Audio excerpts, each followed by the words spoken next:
What's going on, everybody? It's your boy Rich. Real Talk with Rich is back in the building. One more again. Man, it is good to see each and every one of you. Welcome, welcome, welcome. Shout out to the Black Comic Lords, Black Superheroes Forever fam. Yeah, we in her one more again. Want to welcome everybody to the show. Hope you guys have had a great weekend. We're getting the week started, so glad you was able to come through. You know, pull up, get you a little drinky drink, cup of water, an adult beverage if you like, or whatever tickles your fancy. I'm just glad you're here with your boy on tonight. We got a show. Don't get into it. Don't want to belabor the time. Want to shout out to my squad. You know, the super duper producer Derek in the background, Dr. Wizard. And to all of you, want to thank you. What's going on, chat? Man, look, I'm having some issues with the chat right now for some reason. You guys are not really showing up. Moan, I see you.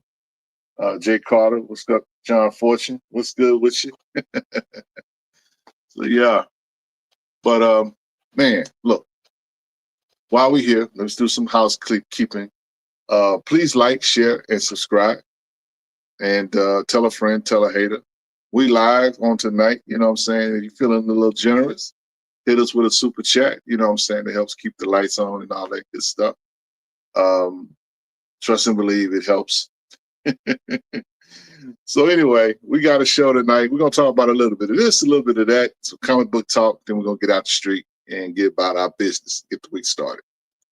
So let's just get into it. First thing I want to talk about on tonight is I know DC, you know, DC Milestone put out a book. I know that. But we're not going to talk about that just yet. Not just yet. Okay? I want to talk about the Black Panther 60th anniversary book. That's what I want to talk about first. I want to talk Black Panther. And the reason why I want to talk about Black Panther is because I picked up the book, of course. What's going on? Frustrated. Thank you for the super chat. Thank you.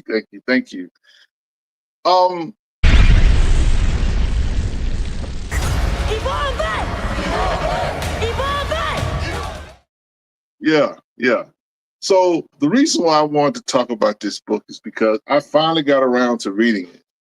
I read a ton of stuff, guys, not just comic books. My brain goes to a lot of different material. And but I finally got around to reading this book, and while it was okay, I will say that I thought it was okay. But I'm gonna be honest with you. This is not 60th anniversary worthy. If I'm gonna be honest with you guys, this was not 60th anniversary worthy. This is a glorified annual. I know there'd only been like 2 Black Panther annuals in the history of Black Panther. This is the 3rd. Okay, this was just a annual. I don't know why they stuck 60th anniversary on there or whatever. It's not like they were going to sell more books by just putting 60th anniversary on it or whatever. But it was a glorified annual. So for me, it was like, okay, it was cool for what it was. I enjoyed. But if it was, if it was Black Lightning's anniversary, you would have read it a month 3rd. Hey. Sound like you being a hater, Chipmunk. By the way, the Black Lightning's 50th anniversary is next year, and you Negroes gonna be tired of me talking about it, because if I'm still here, if the good Lord blesses me to see 2027, you're gonna be sick of your boy talking about Black Lightning. But anyway, back to the shenanigans that is Black Panther. But I just felt like that book, it was okay for what it was. You know what I'm saying? Dope stories in it. I thought the stories were cool. I dug the Black Panther Blue Marvel story. I dug all the stories, actually, you know what I'm saying? I wasn't even tripping. But I gotta say that I felt like 60 years, you could have done better, Marvel. I'm just saying. You know what I'm saying? Now, shout out to the Black Panther fans, because Y'all give Marvel the business all the time, and I don't know why. Um, well, I know why, but I'm not going to say why here. But I'm just saying, as someone who loves Black Panther as a comic character, I thought that T'Challa should have gotten more. You know what I'm saying? If it was me, if I was the president or editorial, Marvel editorial, first of all, Black Panther would get a 60th anniversary hardcover. That's number one. I would want a hardcover book to celebrate 60 years of this character. I would put a hardcover book. I would have commentaries from on artists and writers that have written on the story or on the story of T'Challa and the Black Panther. I would have had a writer or a story from each writer of every volume. And yes, that includes John Ridley. Yeah, he got it. He wrote the character. I know y'all don't like him. And Paul has this thing about, he doesn't like it. He don't even say his name, whatever. But he should be in the book because he's a part of the Black Panther mythos. And if nothing else, I would put, like, if somebody was to ask me, well, what story or what issue of Black Panther would I include him in? And it would be easy. That would be issue 3. Issue 3 of the 200th book of Black Panther. John Ridley happens to be the writer on it. That's the first appearance of Tosin the Wakandan. That should be the issue. Nothing else from that run. But you gotta if you're gonna do it right, then you gotta represent every volume of Black Panther that's done. So I would like to see an issue of each writer that is written on Black Panther, one shots included, and a nice, 150, 200 page book to celebrate that character. It's a big character. That's a character that yielded 1.4 billion at the box office. You know what I'm saying? Do right by the character. Paul said, now you're going too far. Look. Breathe with me. Breathe with me, Black Panther fan. Breathe with me. It's just one story, one issue. You gotta invite him to the party. You can't not invite a guy that was. Anyway, I'm just saying. Back to this. I'm not going down that rabbit hole with y'all tonight. Look, if you're going to do a book like this, 60th anniversary, it needs to be amazing. Okay, it needs to be something worthwhile for people to go get. I'm just saying. Styles and seriously, where's that cover? I guess you're talking about that. So anyway, for as far as the 60th anniversary issue that Marvel put out for Black History Month, which is weird because I think the real anniversary is in April, I want to say, but they released it early, I guess, for Black History Month, just so what they can say that, oh, we did this for y'all for Black History, whatever, because y'all didn't do nothing else, Marvel. Y'all didn't do nothing else. I mean, I just don't understand. I mean, I would like to think that there are people that work at Marvel that watch our show. And if there are people that watch our show that work at Marvel, I gotta ask you guys the question, why do y'all not like the Black Panther fans? Because y'all stay trolling Black Panther fans. Y'all stay trolling Black Panther fans. And here's another thing too. There are white Black Panther fans. I have yet to meet them, but I like to think that there are a few out there. But most of the people that I know that are Black Panther fans, you know what I'm saying? They Black folks, like people of color.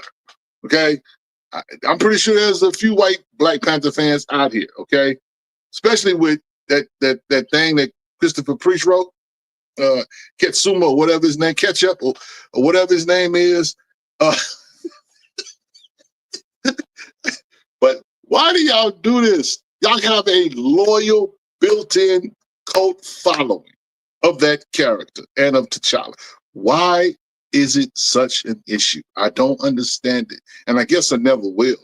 And for me, I'm going to be honest with you. I don't expect you guys to do right by the character. I just don't. I just don't have that capacity to have that optimism that y'all will at some point do right by that character. Because y'all been doing craziness with that character for the longest. And, you know, again, that's just my thoughts.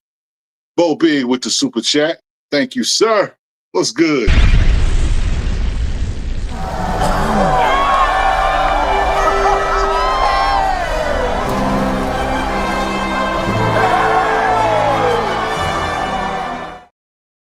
Yes, yes, yes. So yeah. So shout out to everybody that went out and bought that Black Panther book, 60th anniversary Black Panther book. And, you know, I want more for Black Panther fans. I really do. Pull that comment back up there real quick. The one I just did. They put the same lackluster F into the 60th anniversary issue that they put into the Black Panther animated series. Yeah, I mean, you know, it's unfortunate, but I don't know. I just wonder, when is enough? That's all I'm gonna say, Marvel. When is enough? Chillmonger said, I knew a white reader who collected Black Panther for the Alex Ross covers. Yeah, well, you know, there is that, you know what I'm saying? Alex Ross, I mean, that was the only thing dope I would say about that run was the Alex Ross covers. They were fire, for sure. Say why says the Black collector is the most loyal, even when they don't do us right by the characters and their stories. Facts. So, yeah. So, Collector says, I had forgotten about that BET series. Yeah, we know. I mean, it was cool for what it was. This Paul defending it says that the Black Panther animated series was dope. It was done by Reggie Hudlin while he was working at BET, working with BET. Yeah. So again, I mean, I you know, the good old days, if you want to say it like that. But I just want more for Black Panther fans. And y'all could start Marvel by giving the Black Panther fans a ongoing series. You know, but hey, I guess we'll have to like settle for the Black Panther Intergalactic, written by Victor LaValle, which is pretty cool for what it is. For what it is a fantastical, weird aliens, T'Challa wrestling with snakes type story. But you know, we need to get T'Challa back in Wakanda and Wakanda Prime, right? And doing what he does best, putting the blade where it needs to go. All right. So yeah. So that's up. Shout out to all the Black Panther fans out there. We love you. Black Comic Lords love Black Panther fans. But anyway, going on to the next topic of discussion. If you have been under a rock, Mr. I Need an Acolyte series. Mr. Keelan, shout out to the good people, you know, over at, you know, Acolyte, Concrete Comics. They, you know, it's still going. Shout out to them brothers. The new history of the DC Universe, the Dakota Incident. Now, this book came out this past week, and, you know, shout out to everybody that went out and bought the book. Shout out to all the retailers that found themselves with empty shelves. Shout out to all of you people out there that did not think this book was going to sell out. Shout out to all of y'all who didn't think that, you know what I'm saying, who are still scratching their head as to why this book is doing what it's doing. I'm going to say it louder for the white folks in the back. So, you know, Joe Illich and the squad and the writing squad over at Milestone believed in this book. They believed in this book so much they said, you know what, we want this book to sell 100,000 copies. So Mr. Illich, the mayor, as Paul likes to call him, the mayor of Black Comics, he, you know, made the rounds or whatever, was promoting the 100K challenge. You know what I'm saying? Some of us here at Black Comic Laws was doing the same thing, promoting the 100K challenge. But there were YouTubers online. You know who you are. Some of y'all was out there boo-hooing it. Some people out there, y'all go begging DC for this. No, nobody was begging. We were asking the comic book fans to be comic book fans. Don't tell me that you like Milestone and decide not to go buy the book. That don't match. that anyway, we'll get into that later on. But this challenge went out or whatever, and a lot of stores did in fact sell out. And that's a good problem to have. So now what you can do, I don't know if we have that hashtag, Derek. I know Paul, I think, started a new hashtag. I don't have it in front of me, so please forgive me. But about to request the DC book, the Dakota Incident, just tell your LCS if they ran out to order another edition, another batch of books, hopefully it will get a second print. Now, I don't have no reason to get a second print other than maybe some cool, dope variant covers. You know what I'm saying? Sanford Green, talking to you. Marcus Williams, talking to you. I'm talking to Kanan White, talking to you. Y'all need to line up and get that second print variant popping.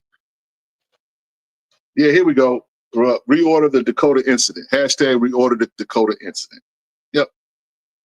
So, but yeah, so shout out to everybody, man, that went out there and bought not only one book, but bought multiple books, got multiple variants, whatever. And it speaks to the buying power that we have. When we make up our mind, we get on code, things can happen. It can really happen, y'all. So again, as far as the book itself, I don't want to give the book away because I know it's some of y'all, they ain't read the book. Some of y'all ain't went and bought the book. But we telling you, go buy the book. So I'm not going to do a deep dive or whatever. Shout out to Paul. Paul did a dope show with the writers on the book. It was amazing. I enjoyed everybody's part. I think Morgan Hampton was my favorite section of the book.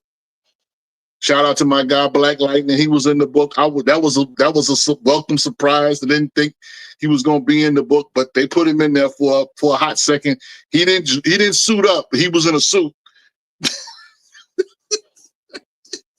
he was being very corporate, but it would have been dope to see him, in his superhero garb, doing what he does. But no. Manifesto says, where can I get one? You can't get one. This is a one-on-one. This is a one-on-one. Black Comic Lords got the 21 on it. I'm sorry, got my hand. 21, got that's the year we started. And then, of course, got to turn the other way. There's the Black Comic Lord patch to go with it. So, yeah, this is a one-on-one. You can't get this one. So, anyway, yeah, man. Shout out to everybody that bought the book and enjoyed the book. I thought the writing on the book was solid. There were some plot holes. I'm not going to act as if this book was perfect. It was not. But I have out of 5 stars, I'll give it 4. And the reason why I give it 4 is because clearly they needed more book. This book should have been 60 pages. At least. If this book would have been 60 pages, it would fly off the shelf. Let me tell you why. Because that you could get a complete story. It was great for what it was. I'm gonna be honest. I enjoyed it for what it was, but they could have told a greater and a deeper detailed story. I know they didn't have enough time. But we gotta, work with what we have, and then we can grow. You know what I'm saying? It's one of my issues. Let's see. Frustrated says Stephanie Williams' take on with Bronze Tiger was so good. That's the first time we actually got some more development for Bronze Tiger. Yeah. And, but here's the thing too with Bronze Tiger. I tell people. I told a guy today, matter of fact, that was posted. He posted. This wasn't in our group. It wasn't in our Facebook group, but there was another group on Facebook, and this guy was like, you know what I'm saying? He knew about Bronze Tiger, but he did not know anything about Bronze Tiger. So I told him, I said, well, go get Dwayne McDuffie's Justice League run, Justice League of America run by Dwayne McDuffie, because Bronze Tiger is in it, and you get some story with him in it and Vixen, and it's a pretty cool nod. And of course, if you like Bronze Tiger, you know the Suicide Squad goes without saying. But yeah, shout out to Stephanie Williams doing her thing. Yeah, she busy. As she busy and booked. Shout out to the queen. So yeah, man. So y'all go pick that up if you have not. You know what I'm saying? Talk to your LCS. Tell them to order some more copies or whatever. You know what I'm saying? So I was talking to Derek behind the scenes. We were talking about how some people were caught off guard, and I was like, yeah, that kind of is really unfortunately how it is. And the reason why I say that is because it's happened with Black Panther. Shout out to Paul. When Black Panther issue 3 of the John Ridley run came out, that was the first appearance of Tosin. That was also the 200th issue of Black Panther.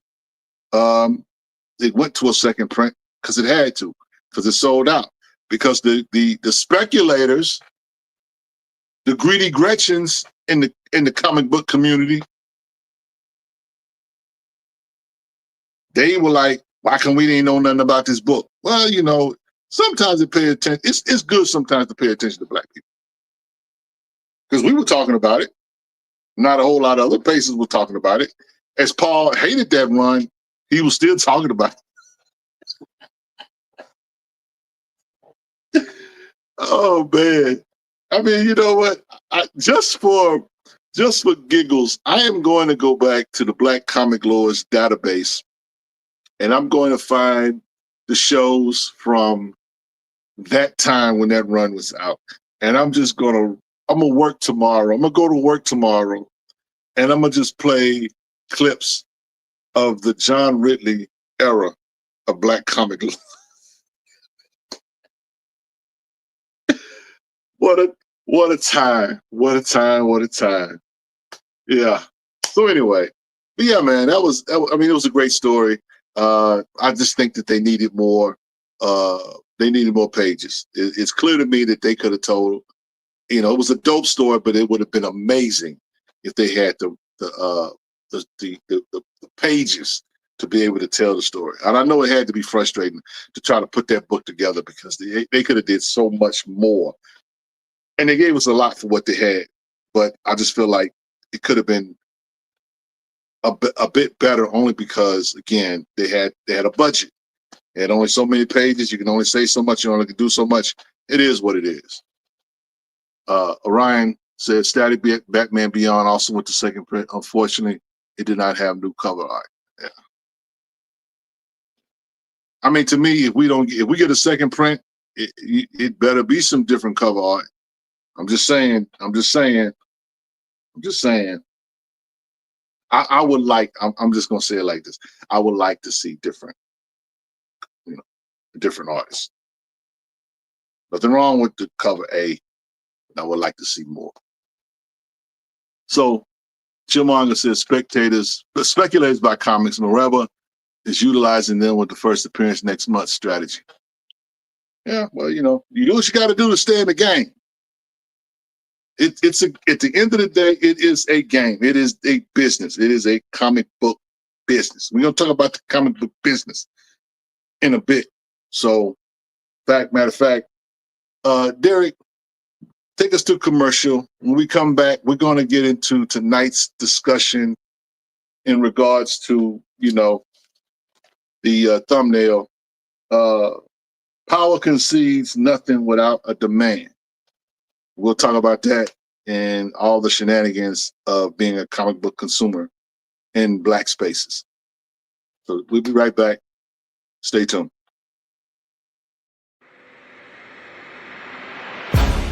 What's up, comic fam? It's your boy Paul with an exclusive look at a dope new section of our blackcomiclords.net website. Head to the site, click on Black Indie Comics for your selection of the dopest Black comics around. And if you're a Black comic creator and you want to be added to the site, send us your link with a copy of your logo so we can add it in there. But be patient. We're getting there. Much respect to all of you.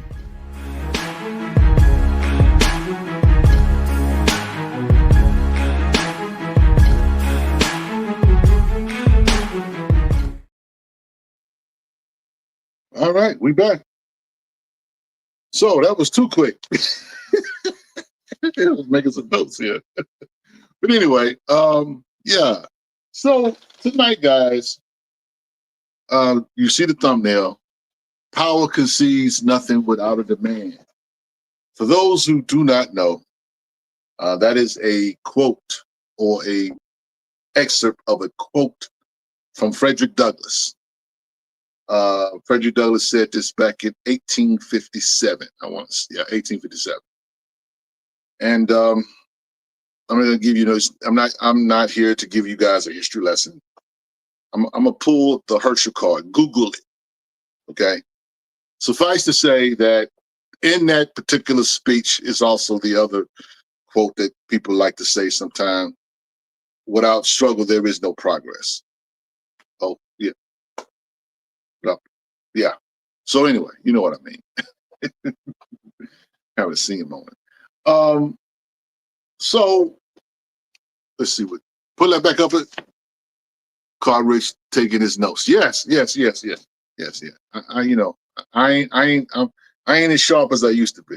That blade getting dull. When you get older, you got to write stuff down and remember stuff. So anyway, suffice to say though that in the midst of this, 100K challenge, a lot of folk been talking about, going out and getting this book and this, that, and the third. And there's nothing wrong with people, doing content about this kind of thing, right? Except when the weirdos get involved. And weirdos go weirdo. I'm gonna just say it like that. Weirdos are going to weirdo. And one of the things I saw on the internet was a guy, making demands of DC in terms of us wanting representation and that kind of thing. And I was listening to the bro, and I was like, I said to myself, like, that's literally putting the cart before the horse in a way. And the reason why I chose this particular quote by Frederick Douglass is that if you want power, you must assume power.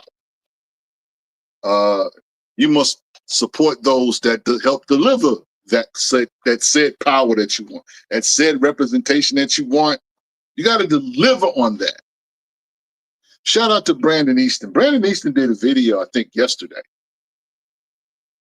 And Brandon Easton was basically giving us a truth serum as to what happens with these books when they get canceled, or what happens when we don't buy the books. Brandon Easton did an amazing Mr. Miracle book, Shiloh Norman, Source of Freedom. Dope. We talked about it. Matter of fact, we interviewed Brandon about a year ago on our YouTube channel. And even though that was an amazing book, he says we finna get into trouble. Even though that was an amazing book, it didn't sell. It didn't sell. And that's the thing that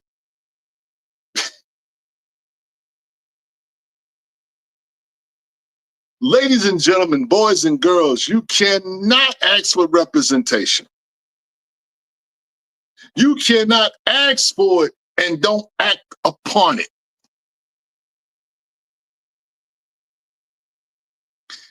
I'll give you an analogy.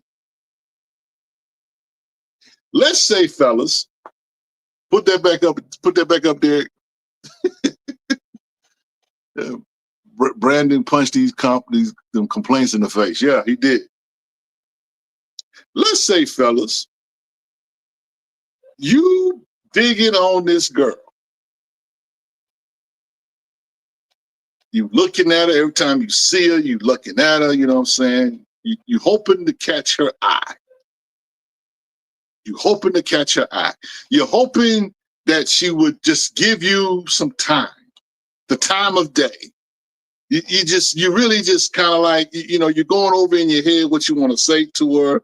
You're going over in your head what, if you get the opportunity, you've already decided, what you're going to do if she give you a shot. But what happens when she gives you the shot and you don't take it? You've been looking at this girl. She looked good to you. You've been thinking about her.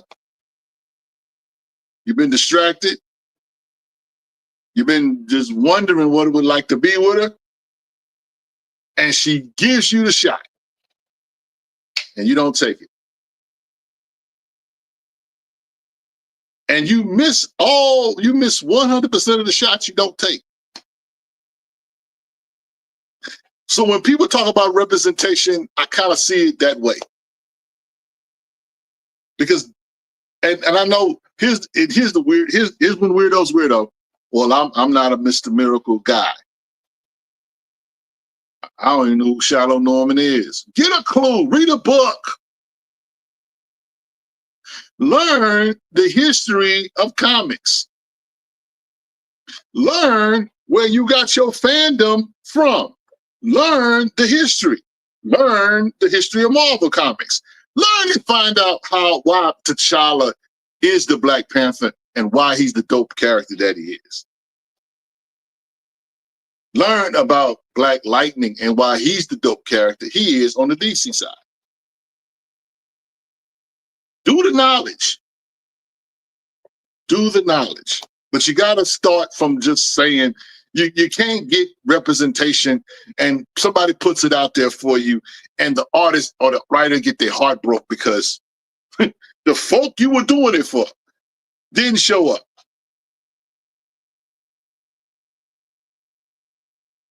Didn't show up. That's crazy. We talking out the side of our neck when it comes to talking about representation. And just keep it a stack. Just saying you want your character and nothing else. I can respect that better than you just talking out your mouth about representation and this, that, and the third if you don't care about your character. If all you care about is the child up, hey, you know what? I'm with you. Let's go. But don't be talking about representation when you ain't checking for these other books. Don't talk to me about representation when you ain't showing up when it's time to show up.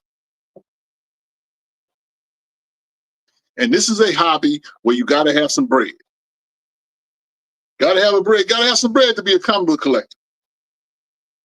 Now you could do one or two. You could be economically sound and you can get your books digital. You know what I'm saying? You can pay for a subscription. You could do that. Or you can go out and buy the books, pre-order your books. You can go into the secondary market, go to YouTube, go to eBay, whatever. But don't talk about representation and you're not ready to represent.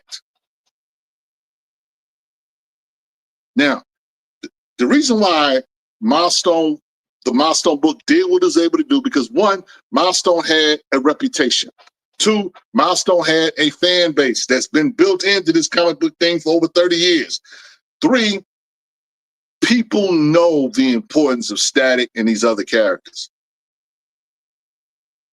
But you got a lot of people in this space that talk a lot of stuff about what they want, but when it's time for them to show up, they don't show up.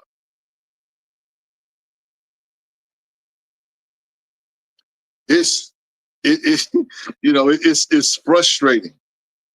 It is frustrating because you have to understand you cannot be someone who is in this and be ignorant. You gotta have knowledge. You gotta have knowledge of the business, how this business works. I'm almost at a point where I'm like ready. I'm like, Paul, what we need to do is we need to take Dr. Ewing's clip that we play from time to time, and we just need to run that on a 24-hour loop on our YouTube channel. Just run that. It's only like 2 or 3 minutes, but just set it to repeat. Derek, just put it in a box where when you come to our channel, that's the first thing you're gonna see. And you can't escape it. You just gotta watch it. You just gotta watch it. You know why you gotta watch it? You gotta watch it because you gotta understand what the business is. See, the business is not you just showing up with a black face, looking for a black face, and you buy a book off the shelf and think that you've done something. Yes, you have done something, but you have not done the thing that we need you to do, which is pre-order the books. Because when we pre-order the books, that counts as sales, and that accounts for the writer and the artist who is writing or drawing that book. It counts then. The wall does not count at all. I'm going to say that for the people in the back. When you go to a shop and you buy a comic book on the wall, that does not count as sales toward the book. You can buy 5 copies off the wall, and you feel pretty good about yourself if you did that. Some people did that. We told y'all to go out and sell it out, buy it out. We told you to do that because we wanted that book to sell out. We wanted to send a message to DC and to the retailers that, yes, we have buying power. But we got to learn to do that with every book. I can't make demands. I can't ask DC to give me this, that, and the third, and I'm not showing up to buy the books that's available. Ray with the super chat. Bring that back up. To be fair, Mr. Miracle has never been that popular, and his books are always having a hard time selling.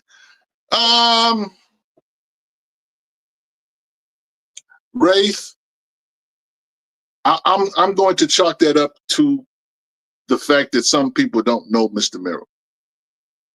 I can.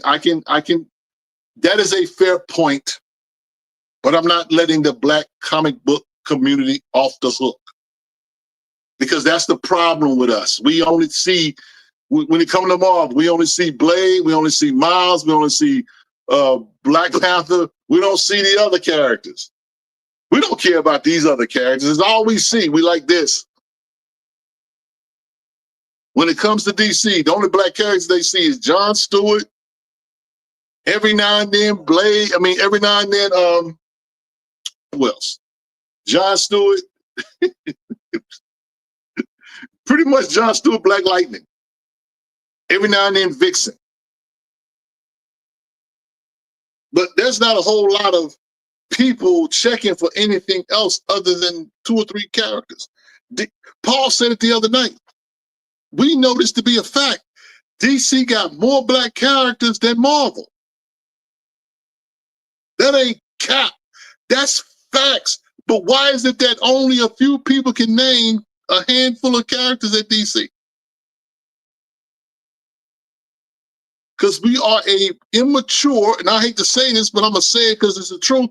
We are an immature consumer a lot of times when it comes to comic books. We don't know our characters. We don't know what's there for us. We don't. And to act like we don't is just intellectually dishonest. And you cannot put black comic laws exist to be able to inform and to speak on and educate sometimes or whatever. But not understand something. We don't just educate, we also learn. You can't educate until you're willing to learn yourself. You can't speak on something until you're willing to do the knowledge yourself. Brooklyn, what's going on? He says, grassroots gotta support loudly and often, for real, for real. I mean, it's the truth. So when we make these demands of these companies, when we go to DC and say, DC, we want this. This is what we want. This is what we need. Then we gotta, if DC come back and say, well, okay, I hear you loud and clear, but let's Let's look at the sales of the last couple of books we put out.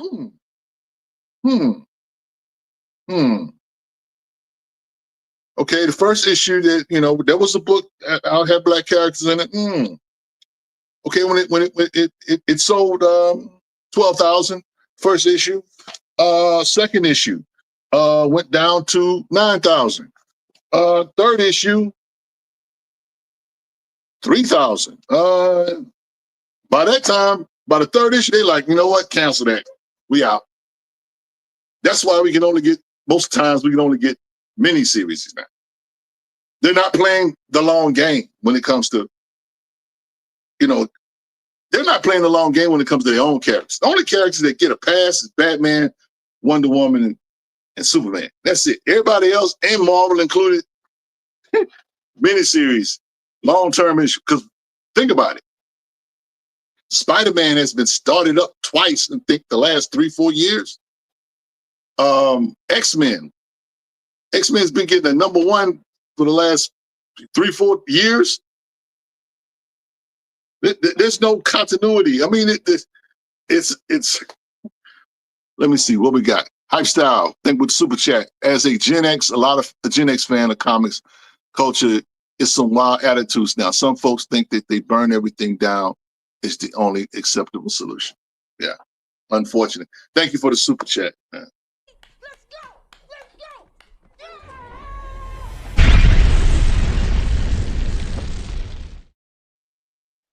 Yeah, and we say that we love these creators and we love what they do and what they provide for us or whatever. We got to show up for them because they get frustrated. Think about it. Think about your job. Think about your job for a second. All right. Now, I don't know what it is you do for a living, but just think about your job. Think about you go to work and you work your tail off. You work 10, 12 hours a day, right? You work your finger to the bone. And yes, at the end of the week, you expect them to get a paycheck, right? But you ought to be able to get something else besides a paycheck. You ought to be able to get something called satisfaction. Now, imagine that you are a creator who basically, when it comes of the big two, work for hire. That means you have to carry your own insurance. There ain't no 401k for you. None of these things. And you're relying on the fandom for support. They got to go to cons, be away from their families. Got to be on the road, shake your hand, talk to you about some stories, all of this stuff. And you're having the time of your life. You're fanning out. Oh, it's so, I love your stories. I love what you did. Da, da, da, da. And you don't even realize this person right here is just hoping that they can pay their bills by the end of the week.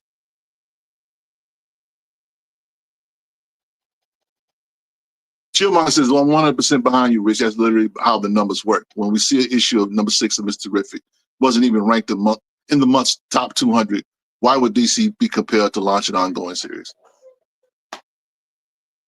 And see, that's Chillmonger. Bro, here's the thing about us as comic book fans. We have to take a long look in the mirror.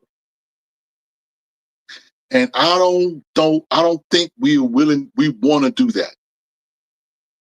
We tell people all the time, be the change you want to see.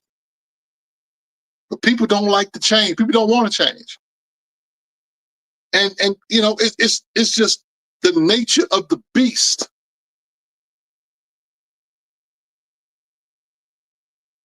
And again, that's the big two. Now, when we talk about indies, independents, or whatever, it's a little different. But it's the same struggle. It's still the same struggle. It's like what Andre 3000 said, about us living from check to check. You and I neck and neck. It might look like I got some money. It might look like I got some, and I'm prospering or whatever. But at the end of the day, we all right there in the same boat together. Comic book creators, comic book artists, consumers, or whatever. They hope that you got some money to some discretionary funds that you can spend money on art or comics or whatever. They hoping that they hoping that you have that so they can be able to have their own discretionary funds. Shout out to all of our artists and creators. Because they go through, man. They go through.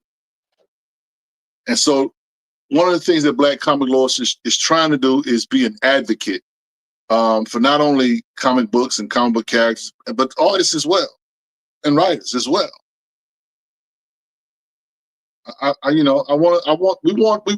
say we want these ongoing series. We want these. We got to show up. We got to buy the books. We did a con a couple of years ago. The Black Comic Laws was at at the inaugural Atlantic Comic Con. We did a panel. Well, we didn't do the panel. Actually, we sat in on the panel. Me and Paul. I'm not sure if Herschel and Derek was there. I think they may have been working at that time. I know me and Paul were there. But we sat in a panel, and the panel was about women in comics. We sat there just listening to the conversation. And there were a lot of academics on the panel. Shout out to Dr. Kiana with it. But there were other artists, but academics on the panel too. And they were talking about the representation of women in the comics or whatever. But when I tell you the Queen, Aletha Martinez, changed the atmosphere, everybody was like, rah, rah, rah, rah, rah. Aletha Martinez was like, but y'all not buying the books. And it was a hush in the room because it's okay to like really desire or want something. But when you gotta put your money where your mouth is. Millennium Comics, true story. Andy just trying to make ends meet and make a difference, but people don't spread the word about it. What's going on, D? What's going on, Vonell? Glad you're here, bro.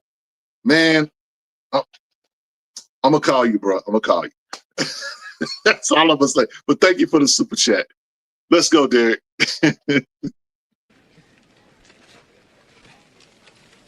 Donation. It's a donation. I thought it was the trash. Don't be hitting on me.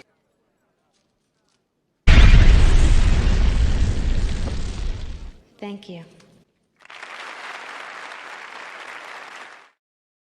Now, since my man is in the chat, I'm gonna go ahead and shout out to Millennial Comics. Millennial Comics, my man Vonell Young, dope creator.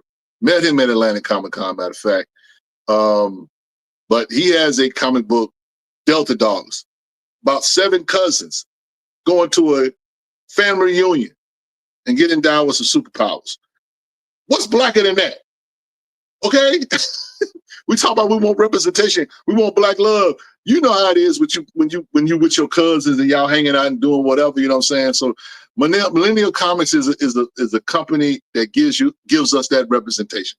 Now, some of y'all won't punch somebody in the face and all that, but if you want family love and that kind of thing, camaraderie and sibling rivalry and that kind of thing or whatever, y'all check my man out, okay? HBO Comics says, let's play that Delta Dogs commercial, Rich. You know what? Derek, set that up and we'll play it in a second. But let me get this point out, okay? So, again, we got to show up. It's not good enough. I don't want to just come on in and say, y'all not buying the books. Y'all not buying the books. It sounds like a broken record. And at times it does. And you know, and I'm not, for me, it's like, what do? Because we have to stay on that wall. We have to stay on that wall because if we come off that wall, then the community has no advocates. I'm gonna say this to everybody that's in the Black comics or whatever. You know, I'm on a We Are the World tour. I want to piece it up with everybody. Anybody got a problem with Black Comic Laws? I hope we can piece it up and we can work together and we can make some things happen. I'm tired of the dissension. I'm tired of the bickering. I'm tired of the issues that we have. I'm just really, it's all we got is us. This doesn't work without all of us. It doesn't work if the consumer's not on board. Doesn't work if the creators are not on board. Doesn't work if the writers are not on board. We have to be a real community. We can't talk that culture talk. I'm doing this for the culture. And the culture not involved. And the culture's not present. And shout out to the weirdos. I'm gonna let y'all be who y'all are. God bless you. I hope life gets better for you. But for the real ones among us or whatever, we got to do better. And this book, the DC book, the Dakota Incident, that shows us that when we make up our mind to do something, we can accomplish. We got to stand together. That's right. That's right. Frustrated. We got to lock arms. We really, if we want to push this thing to the next level, and that's for the big two. Because here's the thing, and we said it's a crazy saying, but there's a lot of truth in it.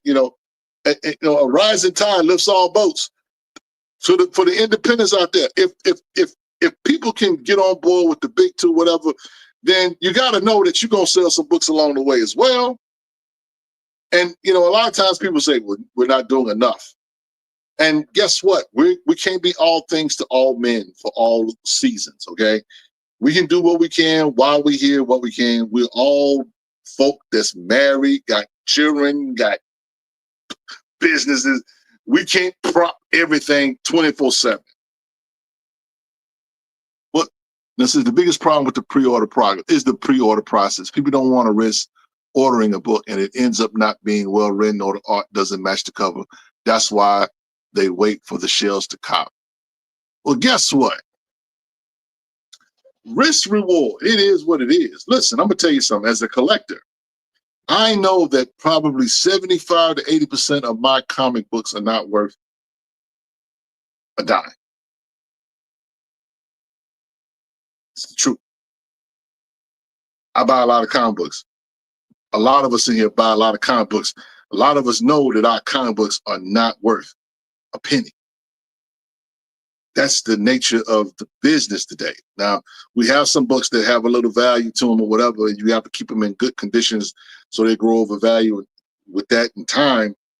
But that's a risk. That's part of the risk reward. I get it. I really do. You may not want you pre-order. I mean, let's talk about it. Black Panther, John Ridley's run. We pre-ordered that book, didn't we, Paul?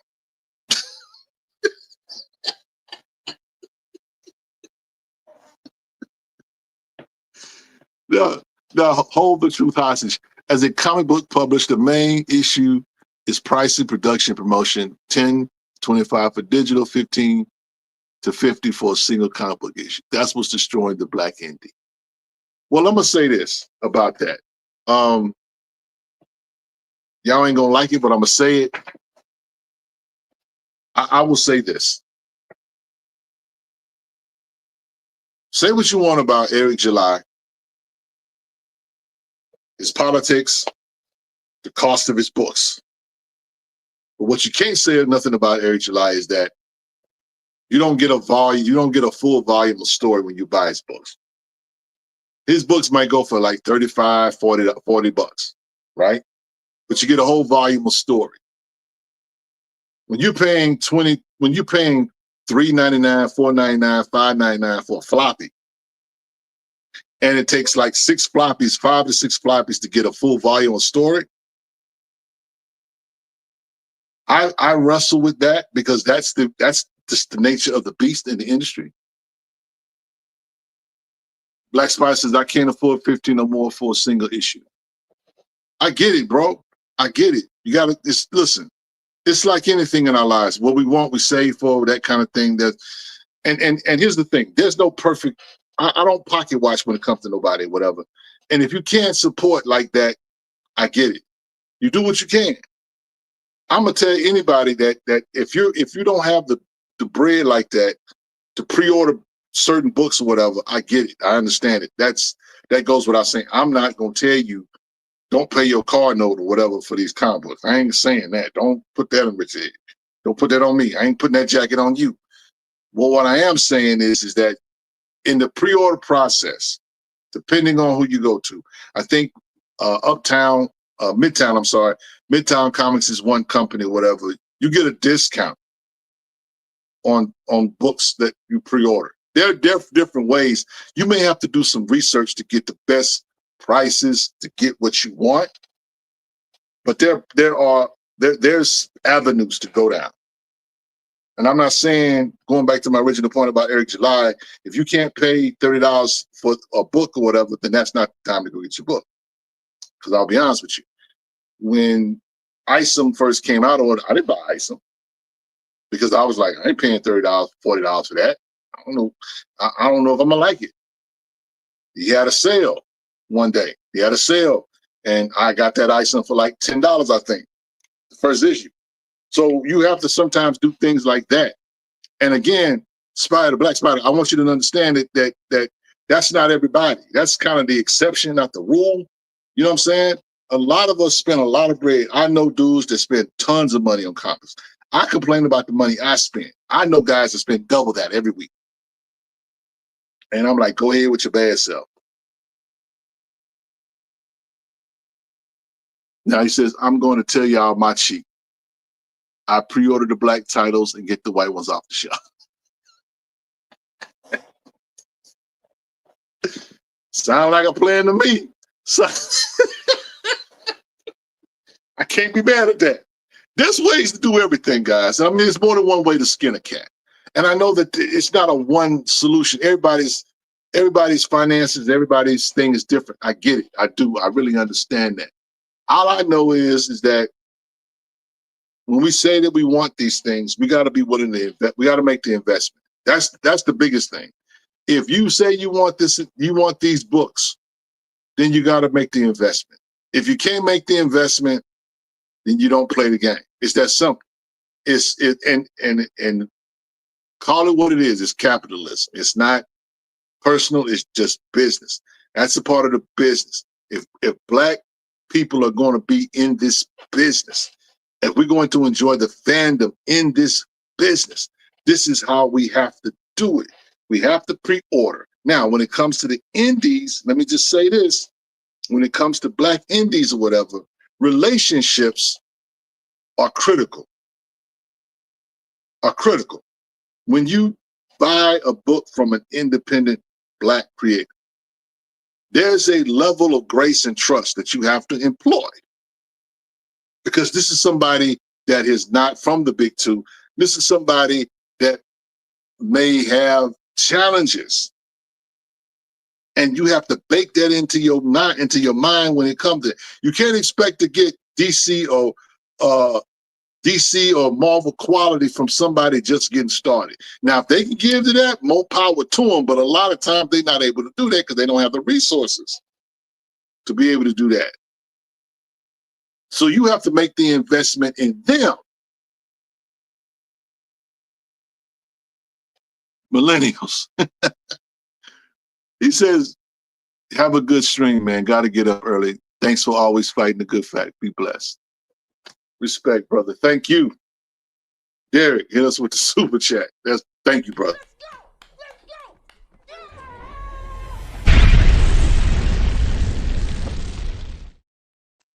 Yeah. So again, man, you know, my thing with us is that we have to give each other a fighting chance. Now, let me say this about independence, because I've talked about the big two, and I don't want the people that have independent comics. And I just shouted my man Millennial Comics out, but I want the independents to know one thing. I want y'all to know that, one, Black Comic Lords believes in you. I want you to know that we believe in you guys. We want to help as much as we can. Now, sometimes that means, you know, it has to be reciprocal. Help me, help you. Because for us, it's just not business. It's also fandom. I am a fan first and foremost. So that means I want to buy your book, but I want to buy your book as a fan. I don't want to buy your book just because I represent Black Comic Lords. Meaning that I want to buy your book, I want to talk about your stories, I want to talk about your characters, and I really want to mean it. I don't want to do this out of necessarily obligation. I want to really connect with your characters. Somebody brought up earlier about Acolyte. Mr. Keebler, he brought up Acolyte. I want more Acolyte. I do too. I know God is getting ready to put out a new a trade, hard book trade or whatever, you know what I'm saying? But I need more stories on the antagonist. I don't want what I already got. I need more. I need more I need more from Wiseacre. I mean, it's all relative. And so I'm saying this to say that if we pull for each other, we can help each other. The way we help the artists and creators when it comes to the big two is making sure our books are pre-ordered. The way we help our independent brothers and sisters, the way we do that is create and form connections with these people. Be real fans. Buy their books. Talk about their books. Ask them about their books. Ask them about them. Ask them about how they doing. They're human beings too. They're not machines. They go through just like anybody else. We all we got, y'all. We all we got. I want y'all to really think about that for a second. Derek, if you don't mind, play that Millennial Comics commercial. And when we come back, we're going to get ready to get up out of here. We're going to have chat talk, and then we're going to get out the street. Okay? We'll be right back.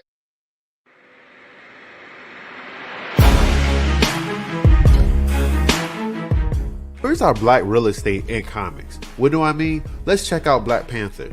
He is gone from the MCU for reasons. And what is happening in the comics? We can complain all day about how our champion is being treated, but we don't own that character. Look at Milestone character, curated by one of the greats, Dwayne McDuffie, my guy, but we don't really own or control any of his characters. DC does. So I'll ask again, where is our Black real estate in comics? Meet Delta Dogs from Millennial Comics, created and controlled by us, where story sits in the forefront. Delta Dogs is more than just Black characters being Black for the sake of being Black. This story is about 7 cousins that gets into an encounter with a mysterious glowing stranger that changes their lives forever. And with their unique abilities, this family may be the one thing that can save their hood that's being ruled over by a vicious super gang. With an ex-criminal as their leader and other superheroes that looks the other way when it comes to their environment, this will be an impossible mission to pull off. Grab these books in our hardcover Ultimate Edition bundle at millennialcomic.com so we can really have some skin in the game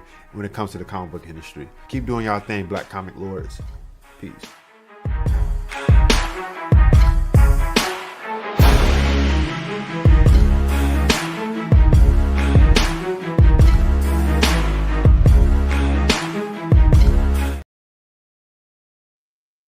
Shout out to my man, Varnell Young.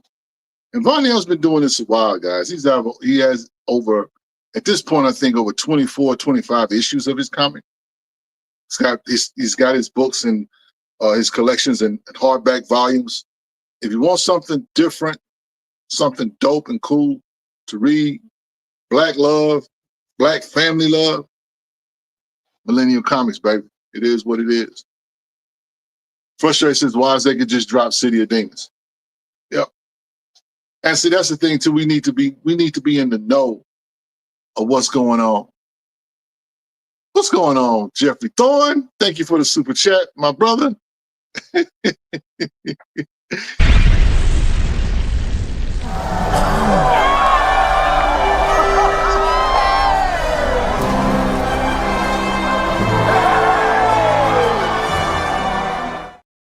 Yes. As always, it's always good to see Jeffrey Thorne in the building. A creator, a writer, who did a dope X-Force book. I don't know what the sales on it was, but it was dope. You can't say you ain't got books out there to read, y'all. And here's the thing about that. When you know that there are people who look like you doing stories and writing on comic books, no matter what color the person is, whatever, you ought to at least be intrigued, at least check it out. I know some people just do capes and cows. Some people do horror. Some people do gothic mysteries, whatever. I get it. Try something different. You know what I'm saying? Come on. Rodney Barnes writes horror, but I need Rodney Barnes to write another superhero story. Shout out to Rodney. Philadelphia, Rodney. Rodney, Mr. Barnes, please, I need my issue 36. DC should do a $10 pocketbook on the Milestone storyline. I know that's right, Black Spider. They do it. Now, here's the thing. They do have the Static Season 1 in the pocketbook. You can get the Static Season 1 for $9.99. Matter of fact, you can get that Static Season 1 for $9.99, and you can get the Far Sector run for $9.99.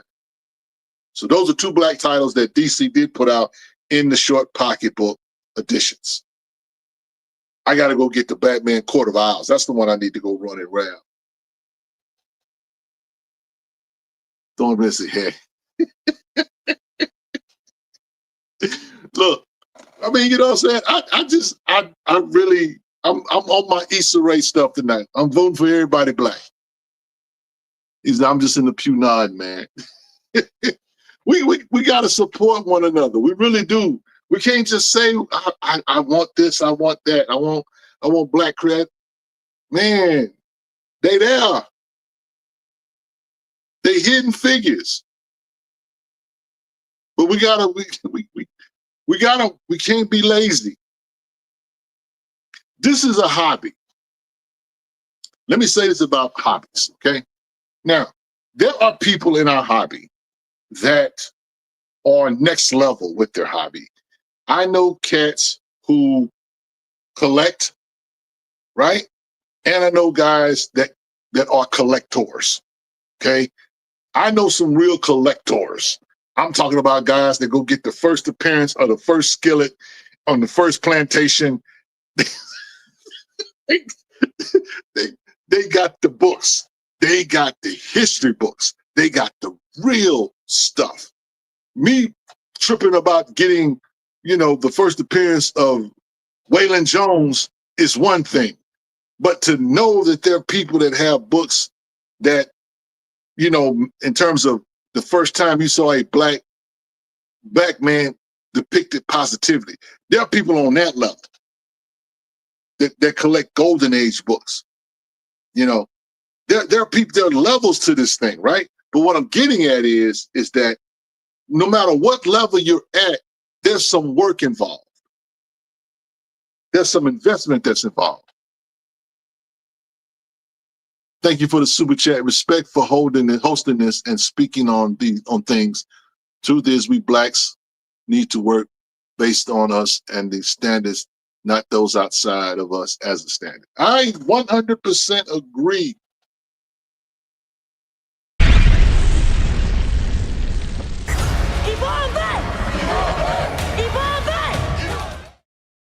It's like herding cats, trying to bring us together. Because I'm gonna be honest, in these YouTube streets, there are people that don't like me, that don't like you, that don't like them. It's a lot of that in these, and we can't unite. Everybody knows about the drama that took place the last couple of weeks or so, whatever. I'm not here to talk about that or anything like that. But what I will say about all of that is that at the end of the day, the one word that I think got lost in that was respect. And some people, while trying to be respectful, wind up being disrespectful. This is not everybody, but I'm just saying there were people, because I'm going to tell you something. The two main parties that there were really no issues. But when everybody was weighing in, dogpiling, I'm talking about the disrespect was coming from them. It was like, okay. We didn't say nothing because you know what? That ain't our fight. Our fight is with Marvel or Disney or Warner Brothers and the dominant society. That's our fight. We gotta decide what hill we're gonna stand on and stay on that hill. Don't get down into the fray. No, we got bigger fish to fry. Jedi Mind says, peace, Rich, new subscriber here, sir. Thank you and your team for using this beautiful platform to promote Black indie creators. Thank you. Appreciate that. You know, and I want the Black indie creators to understand something, that myself personally, I love these guys. Love these guys. I don't interact with a whole lot of different creators, but I've got real love for them. I know their stories. I know their books. I know, but I got real love for them. And they don't need to be my best friend for me to have love for them. You know what I'm saying? But at the same time, it's like, it's got to be reciprocal. You know what I'm saying? I show you love, you show me love. Show Black Comic Lords love. We here for y'all. Paul says it all the time. Black Comic Lords, we got you. We don't just say it. We're not just saying that. We really saying we got you. You know what I'm saying? We really want to see everybody win. And it hurts when we lose or when someone loses. Because when the family feuds, no one is happy. Says, Rich, I'm working on an FOC awareness campaign. Paul knows, but we can't fail Stranger Comics coming to shops. No, we cannot. We shout out to Sebastian and the good work he is doing. And again, there has to be a component of the Black comic book community that focuses on the business. We have talked to people behind the scenes in regards to the comic book business, because you know that's the thing about hip hop or whatever. We all love hip hop, and over the years, you know, all the stuff, but a very few of us are astute or learned when it comes to the hip hop business. We love comics, but a lot of us are not astute when it comes to the comic book business, and we need to change that. And so shout out to you, Chillmonger, for working on that. You know what I'm saying? Because we need that. We need awareness. The people that are going to buy these books and try to, you know, because I'm going to tell you something. It's one thing for me to be aware. It's one thing for Chillmonger to be aware. But I need the cat that's going on his phone and says, you know what? I want to buy a Black comic book. Where do I start? Who do I talk to? Where do I go? What do I collect? We got to be able to answer that. We can't just say collect what you love. Well, what if they don't know what they love? We need mentorship. We need to be mentored.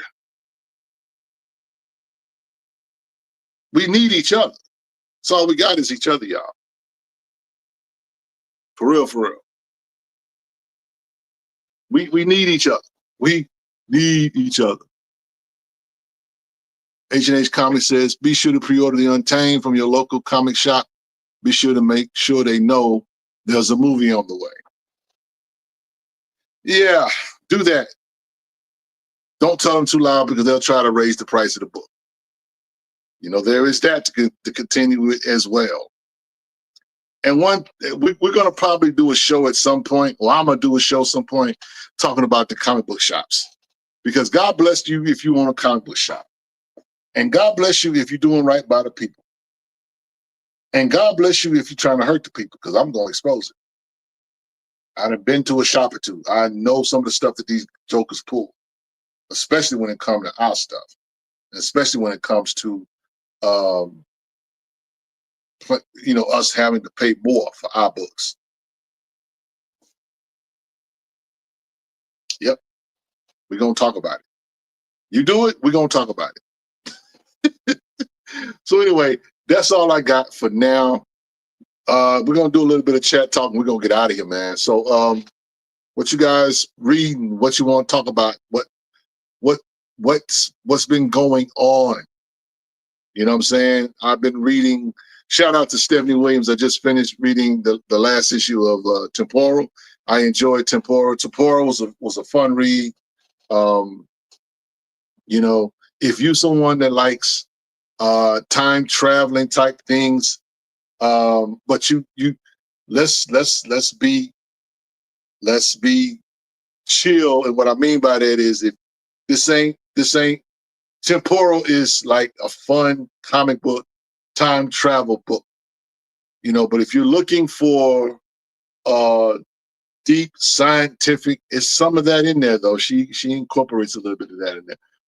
But I'm just saying it's not for the heavy, it's not a heavy read, it's a very light read. But it's got some heavy elements in it. But it's a fun read overall. I think you will enjoy Temporal. I think it just finished. Issue number 5 was great. The whole issue, whole run was great. In fact, I thought about posting up. There's a panel that Stephanie Williams writes where she's talking about what it takes to create this goal that that this corporation had. And I thought about it and I said, you know what, that's something that the comic book industry, the community needs to hear.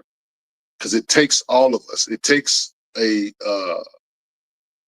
collective effort. You know, everybody has to be kind of buy in to make it work. William Jolly Bay, hey, what's up? Salute, Brother Rich. Where can I order the DC Milestone book? You can go to Midtown, Midtown Comics online. You can go into one of your local comic shops. If you're trying to just get it online, you know, there's a number of shops you can go to. You can Google the Comic Den. It's a black shop out in LA, I want to say. Shout out to Mawan. You know, Mawan. I saw you, Mawan. You was hanging out with Dennis Cowan and company. You can probably go to, I know, shout out to Chocolate, part of our squad. Bulletproof Comics is probably somewhere where you can go to order it or whatever. But you can just Google it and you know the book, where to find it. You can in all your comic book shows. I don't know if there's a comic shop near you, but it's in stores, and so it might be sold out. That's why we're asking people to request a reorder, another order for the book to come out. So we probably will get a second print. We'll see. But yeah. Ryan asked, did you check out the Star Trek book with O'Hara? No, I did check out the Star Trek book, Threads of Destiny, with Stephanie Williams about Lieutenant Uhura. I guess you mean Uhura, not O'Hara. That's Uhura. I did. I enjoyed the book for what it was. I thought the art was okay. But I enjoyed Stephanie's writing on it, so definitely it's something good for the collection. Unfortunately, I wasn't able to get the cover I wanted. I wanted Nichelle Nichols. I wanted the Nichelle Nichols cover, but it was sold out. So I wound up having to get. I didn't pre-order it because it's a Star Trek book. I'm not big on Star Trek books. Paul will tell you that. I always mess with Paul, the troll Paul behind Star Trek, because I always say Star Trek, Star Wars. Same difference. It upsets him. Sorry, not a Trekkie. Yeah. I mean, you know what I'm saying? It's all good. You're not alone, bro. You know what I'm saying? I grew up watching Star Trek, you know what I'm saying? But as far as the comics, I have a very select few Star Trek comics. I have comics with Lieutenant Uhura stories in it. I have Deep Space Nine comics, because my favorite franchise of the Star Trek franchise, Deep Space Nine was my favorite, and that was because of Avery Brooks playing Lieutenant Sisko. You know, but other than that, I have no use. But I do have the Star Trek book that's all Klingon. So I do have that as well. Smooth Approach. What's up? He says, with the pending sale of Warner Discovery to the Ellisons, how would it affect DC Comics? No telling. And Smooth Approach. Why you got me doing this? I got to get out of here, bro. I will be here another hour talking about this. But look, the word is out.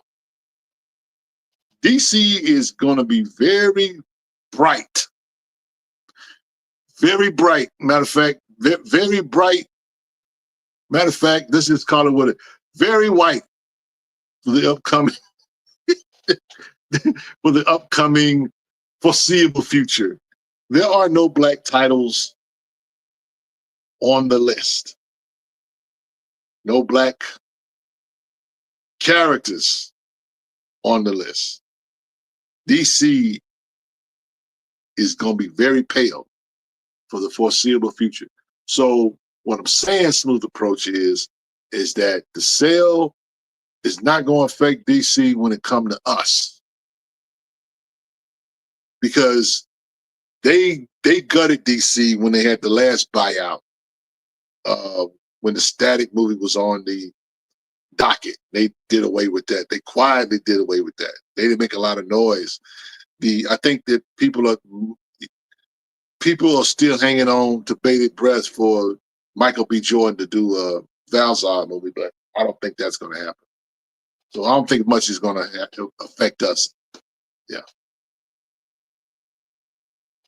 So what else we got, y'all? Chicago Vega, what's good? Seeing Dennis Cowan and other writers of the Dakota Incident was amazing. Their perspectives and analysis was phenomenal, dissecting the process. And Cowan is a comedian. Yeah, he cut up the other night. I'm just happy to see my brother get his flowers. He is a GOAT in his own right. And we've wanted to just have that space for him here. Black Comic Lords exists for people like Dennis Cowan, because we weren't able to do that for an artist like Billy Graham, who was a GOAT in his own right. And Black Comic Lords wasn't around when he was around. But if he had been still here, and we try to still uplift Billy Graham to this day, but, when we think about artists like Billy Graham, or another one that we just lost a couple years ago, M.D. Bright, having a platform and a space where they are celebrated and where they are not only saluted but championed, and there's an advocacy that we have for those OGs. You know what I'm saying? We have a lot of work to do, because there are others that we want to prop up and that kind of things as well. And there's some that are, to be frank, some guys are not as receptive because of history and the bitterness that this cutthroat industry that they're in affords. And so if Black Comic Lords can bring a little joy, a little light to a creator like Chuck Patton and others, then that's what we're going to do. We're going to try our best. And shout out to those writers, because guess what? All of those writers, they really just getting started. Like in the term, I said it earlier, I enjoyed all of their Joe Willis's. I enjoyed the whole book, but Morgan Hampton by far was my favorite part of the book. And Morgan, he did I think it was the Cyborg. He did a Cyborg run that I felt like ended too early, but it is what it is. So we'll see. Now, Frustrated says, we need to talk about how the history of the DC universe was stolen from John Ridley and Mark Waid. And Mark Waid is being praised. Remember, John Ridley did write the other side of the DC universe. Well, you know what? That's Frustrated. I'm a John Ridley fan. I didn't like what he did with T'Challa. I did not like what he did with T'Challa. But I am a John Ridley fan. And his other side of the other side of the DC universe, I love that run. For those of you who don't know, you ought to go. If you have not got it, you have not read it, I'm gonna make a recommendation. Shout out to Frustrated. Go get the run. It's like 5 issues. The Other History of the DC Universe by John Ridley. He has a issue with Black Lightning. He has an issue with The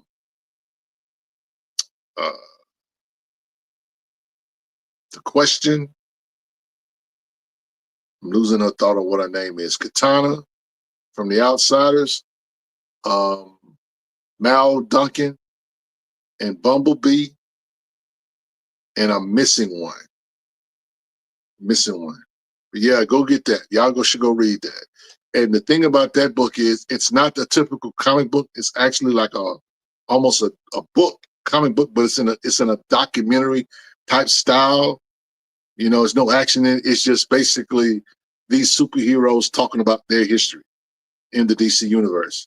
Real good, especially the Black Lightning one with him and his daughters. Or Thunder, may be the one. That's the one I'm missing. But yeah, dope book for real.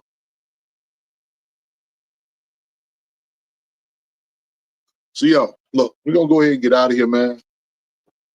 I want to thank y'all for hanging out with your boy on tonight. You know what I'm saying? I had fun with this.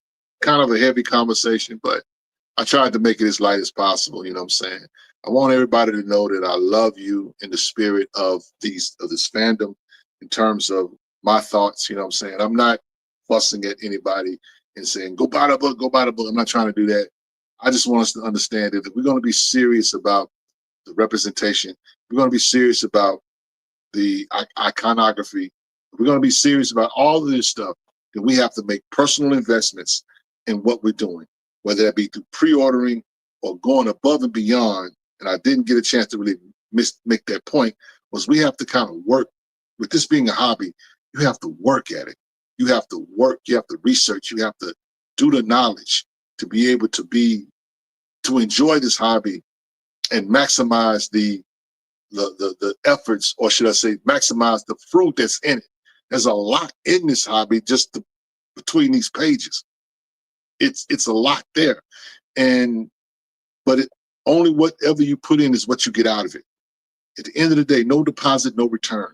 If we don't make the investment, we don't pre-order these books, if we don't do the necessary steps to ensure that our stories are heard, if we're not doing what we're supposed to do to ensure that our creators are being taken care of by the big two and the independents, if we're not bigging up one another,